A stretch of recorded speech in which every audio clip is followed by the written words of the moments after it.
3 या 4 महीने पहले आप फ्लाइट टिकट बुक करेंगे तो आपको मोस्टली डायरेक्ट फ्लाइट ही थोड़ा सस्ते में मिल जाएगी। मैंने ये वीज़ा बुक किया था एटलीस्ट ऐप से। सिर्फ आपका पासपोर्ट स्कैन करते हैं और आपको एंट्री मिल जाती है। को एक फ्री टूरिस्ट सिम दी जा रही है। इसके अंदर 19 दिरहम्स आपके होते हैं और 6 दिरहम्स इसके कार्ड के चार्जेस होते हैं। चलिए मेट्रो तो नहीं, लेकिन हमें बस मिल गई है और यहाँ से शोभा रियल्टी मेट्रो स्टेशन आपके एकदम सामने दिखाई दे रहा है। यहाँ के बसेज हैं जो हर एक टूरिस्ट अट्रैक्शन तक इनकी कनेक्टिविटी है।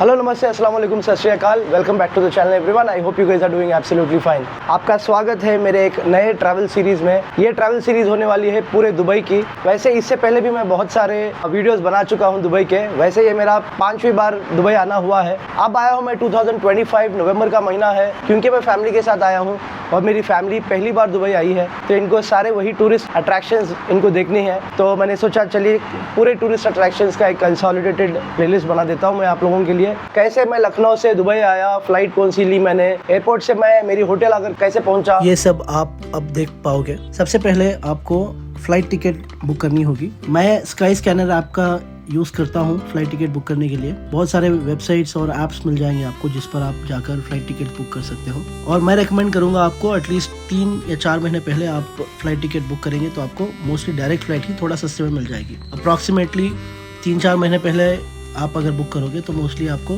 कनेक्टिंग फ़्लाइट 8 से 10 हज़ार के बीच में मिल जाएगी और डायरेक्ट फ़्लाइट 10 से 12 हज़ार के बीच में मिल जाएगी। अभी बात करते हैं वीज़ा की।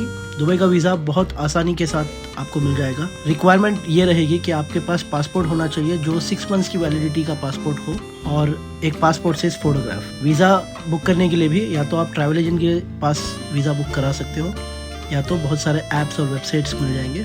मैंने ये वीज़ा बुक किया था एटलीस्ट ऐप से, ATLYS। यहाँ पर आपको 3 दिन के अंदर UAE का वीज़ा आपको मिल जाएगा, इसका कॉस्टिंग रहेगा 7,500 इंडियन रुपीज़। यहाँ के इमिग्रेशन में कुछ नहीं पूछा जाता, सिर्फ आपका पासपोर्ट स्कैन करते हैं और आपको एंट्री मिल जाती है अगर आपके पास वैलिड वीज़ा है। मैंने मेरा वीज़ा ऑलरेडी करा रखा था, इसलिए मुझे कोई दिक्कत हुई नहीं। देखिए जैसे आप इमिग्रेशन क्लियर करते हो आपको एक फ्री टूरिस्ट सिम दी जा रही है दुबई में। इसकी वैलिडिटी है 10 GB जो वैलिड है 24 आवर्स के लिए।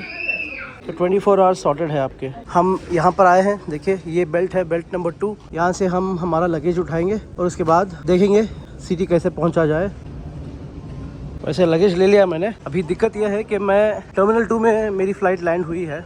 अभी दुबई का प्रॉब्लम यह है कि टर्मिनल 2 में मेट्रो की कनेक्टिविटी नहीं है। अगर आपको मेट्रो लेनी है तो आप टर्मिनल 1 या टर्मिनल 3 से मेट्रो ले सकते हो। तो यहाँ से मुझे टर्मिनल 1 या टर्मिनल 3 जाना होगा यहाँ की मेट्रो लेने के लिए, जो सबसे कन्वीनियंट ऑप्शन होता है, रीजनेबल ऑप्शन। देखिए लिखा हुआ है वेलकम टू दुबई। बहुत सारे ऑप्शन मिल जाएंगे आपको सिम कार्ड के। यहाँ पर जिन मोबाइल है, एतिसलात है, डू, यही वो ब्रांड है जिससे हमें फ्री टूरिस्ट सिम मिली। और भी बहुत सारे ऑप्शन है जो मैं आपको बताऊंगा। या तो आप इंटरनेशनल रोमिंग एक्टिवेट करा सकते हो या फिर आप डेटा पैक भी ले सकते हो। तो सिम कार्ड का कुछ ऐसा है, करेंसी आप यहाँ से भी एक्सचेंज करा सकते हो। बेहतर रहेगा कि आप अपने होम कंट्री से एक्सचेंज करा के आ जाएं, क्योंकि एयरपोर्ट के रेट्स बहुत ज्यादा होते हैं। शटल हुआ करती थी टर्मिनल 2 से टर्मिनल 1 और 3 के लिए, लेकिन अभी शटल बस कोई भी नहीं चलती यहाँ से। मेरे पास एक ही ऑप्शन था, मैं यहाँ डिपार्टमेंटल स्टोर से नॉल कार्ड खरीद लूँ। देखिए इससे आप मेट्रो, बस, बहुत सारी पब्लिक ट्रांसपोर्ट इस कार्ड से आप इनकी यूज़ कर सकते हो। मैंने नॉल कार्ड खरीद लिया है। सामने एक बस स्टॉप है, वहाँ जाकर देखते हैं मुझे दुबई मरीना एरिया के लिए बस मिल जाती है या फिर कुछ और जुगाड़ लगाना पड़ेगा मुझे। वैसे जनरली आप अगर टर्मिनल 1 और 3 आते हैं तो आप डायरेक्ट मेट्रो ले सकते हो जहाँ पर भी हो। तो चलिए चलते हैं मेरे होटल के पास जो मैंने दुबई मरीना में बुक कर रखी है। नॉल कार्ड बेसिकली 25 दिरहम्स का होता है। उसके अंदर 19 दिरहम्स आपके होते हैं और 6 दिरहम्स इसके कार्ड के चार्जेस होते हैं। को जब भी चाहे आप इसको रिफिल कर सकते हो। 24 रुपीज़ 20 पैसा 1 दिरहम बनता है, उसके हिसाब से आप हिसाब लगा लीजिए। चलिए मेट्रो तो नहीं, लेकिन हमें बस मिल गई है टर्मिनल 2 से हमारे होटल जाने के लिए, लेकिन डायरेक्ट बस नहीं मिली। यहाँ से 2 अलग बस चेंज करके मैं मेरे होटल का एरिया में पहुंचूंगा जिसका नाम होगा दुबई मरीना। आप अपनी होटल जहाँ पर भी हो उसके हिसाब से आप बस यहाँ से ले सकते हो। आपको मोस्टली डायरेक्ट बस मिल जाएंगे अगर आप ओल्ड दुबई के एरिया में हो। अगर दुबई मरीना में हो तो मोस्टली आपको 2 अलग बस चेंज करनी पड़ेंगे। दोस्तों फाइनली पहुंच चुका हूँ मैं शोभा रियल्टी मेट्रो स्टेशन के पास। होटल है, इसका नाम है डायमंड मरीना 5। मैंने एयरबीएनबी ली है 2 BHK, क्योंकि मैं इस बार मेरी फैमिली के साथ आया हूँ।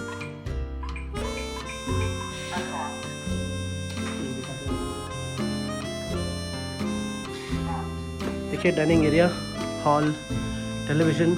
देखिए ये है किचन। देखिए ये है एक कॉमन बाथरूम, ये एक रूम है। रूम से व्यू कुछ ऐसा व्यू आ रहा है इस वाले रूम से। देखिए सामने जो आपको दिखाई दे रहा है ये शोभा रियल्टी मेट्रो स्टेशन है और यहाँ ट्रैम जाती हुई दिखाई दे रही है आपको। और ये दूसरा रूम है, चलो लाइट ऑन करके दिखाता हूँ मैं आपको।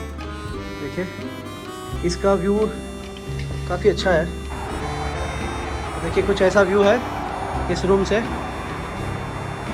सामने ही एक सुपरमार्केट है जो 24/7 ओपन रहेगा और यहाँ पर शोभा रियल्टी मेट्रो स्टेशन और इस तरफ आपको JBR दुबई मरीना देखने के लिए मिल जाएगा। तो काफ़ी अच्छी जगह है और इसके अंदर भी एक अटैच बाथरूम है जो कुछ ऐसा दिखता है बाथटब के साथ। तो ये हॉल का एरिया है, आप देख सकते हो।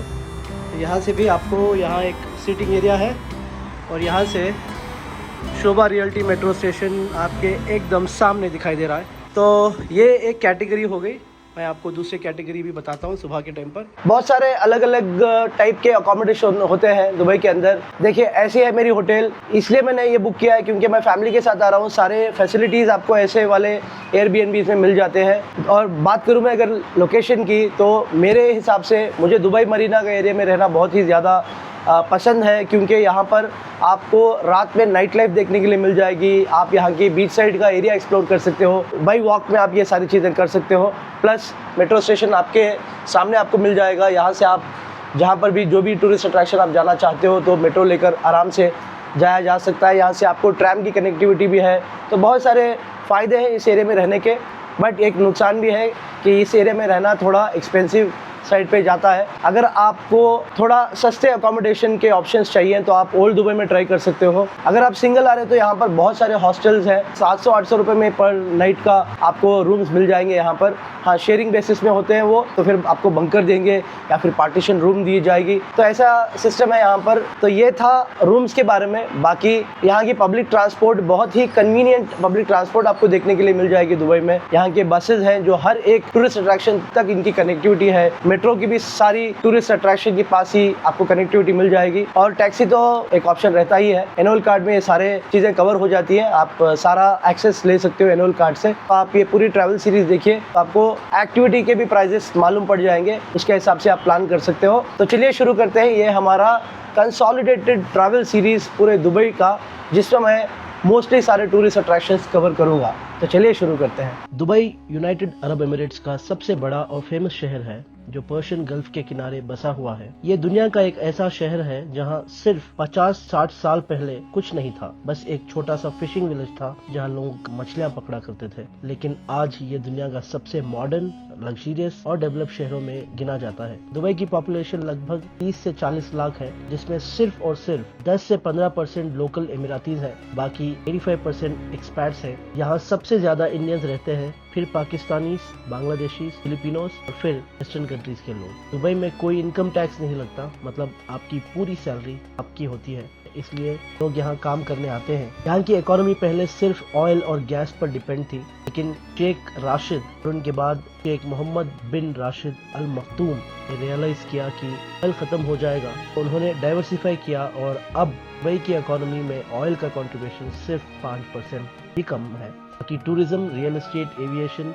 बैंकिंग, ट्रेड और लॉजिस्टिक्स से आता है। दुबई को सिटी ऑफ सुपरलेटिव्स कहा जाता है क्योंकि यहाँ दुनिया की सबसे ऊंची बिल्डिंग है, सबसे बड़ा मॉल है, सबसे बड़ा फाउंटेन है, सबसे गहरा पूल है, चीज बिगेस्ट या टॉलेस्ट या लार्जेस्ट है। यहाँ का वेदर एक्सट्रीम है। यहाँ समर में मई से सितंबर तक 45 to 50 डिग्री सेल्सियस तक टेम्परेचर जाता है। विंटर नवंबर से मार्च तक बहुत प्लेजेंट होता है, 30 डिग्री का टेम्परेचर रहता है, जो परफेक्ट है टूरिज्म के लिए। इसलिए मैं भी नवंबर के महीने में आया हूँ तो दुबई आने के लिए।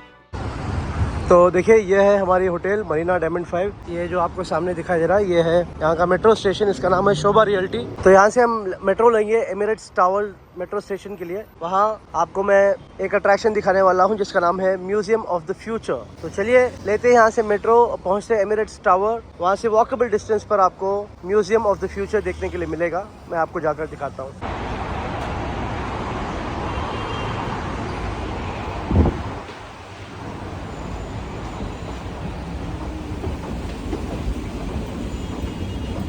मैं मेरा नॉल कार्ड रिचार्ज कर रहा हूँ।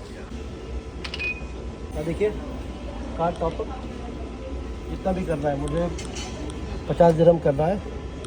कार्ड या कैश? मैं कैश यूज़ करने वाला हूँ।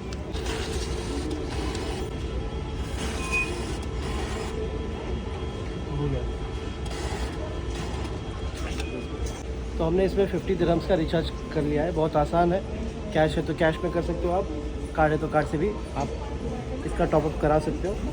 तो चलिए चलते हैं एमिरेट्स स्टार मेट्रो स्टेशन, जहाँ मैं आपको म्यूज़ियम ऑफ द फ्यूचर दिखाने वाला हूँ। The final destination of this train is Centre Point, Al Fardam Exchange.